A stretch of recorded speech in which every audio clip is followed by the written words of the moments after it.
શ્યામકુમારના નમસ્કાર. ડોટ. પ્રશ્ન 1. જીન પિયાજેના જ્ઞાનાત્મક વિકાસના સિદ્ધાંત મુજબ કઈ ઉંમરે બાળક આજુબાજુની વસ્તુઓ વચ્ચે સમાનતા અને તફાવત પારખવાની તેમજ તેનું વર્ગીકરણ કરવાની ક્ષમતા પૂર્ણપણે મેળવી લે છે? જવાબ: મૂર્ત ક્રિયાત્મક તબક્કો 7મી 11 વર્ષ. પ્રશ્ન 2. અમેરિકન મનોવૈજ્ઞાનિક જેરોમ બ્રુનરના જ્ઞાનાત્મક વિકાસના સિદ્ધાંતના અંતિમ તબક્કાને શું કહેવામાં આવે છે જેમાં બાળક શબ્દો, ગણિતના સંકેતો અને સૂત્રો દ્વારા અમૂર્ત રીતે શીખે છે? જવાબ: પ્રતીકાત્મક તબક્કો સિમ્બોલિક સ્ટેજ.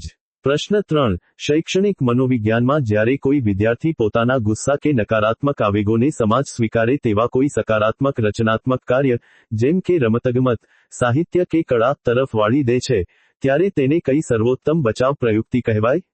જવાબ: ઉદ્વીકરણ અથવા માર્ગોન્તરીકરણ સબ્લિમેશન. પ્રશ્ન 4. નવી શિક્ષણ નીતિ 2020 NEP 2020 ના લક્ષ્યો અનુસાર કયા વર્ષ સુધીમાં પ્રી સ્કૂલથી લઈને માધ્યમિક સ્તર સુધીના તમામ બાળકો માટે શિક્ષણનું સાર્વત્રિકરણ યુનિવર્સલાઇઝેશન ઓફ એજ્યુકેશન કરવાનું નક્કી કરાયું છે? જવાબ: વર્ષ 2030 સુધીમાં.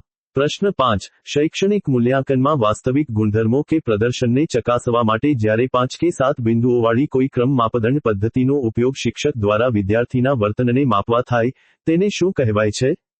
જવાબ: રેટિંગ સ્કેલ. પ્રશ્ન 6.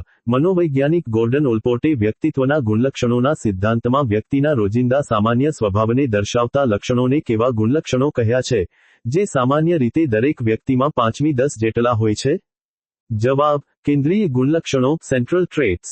પ્રશ્ન 7. બાળવિકાસના સંદર્ભમાં વિકાસની પ્રક્રિયા ક્યારેય ન અટકતી અને ગર્ભાધાનથી લઈને મૃત્યુ સુધી નિરંતર ચાલતી પ્રક્રિયા છે, તે કયો સિદ્ધાંત સ્પષ્ટ કરે છે?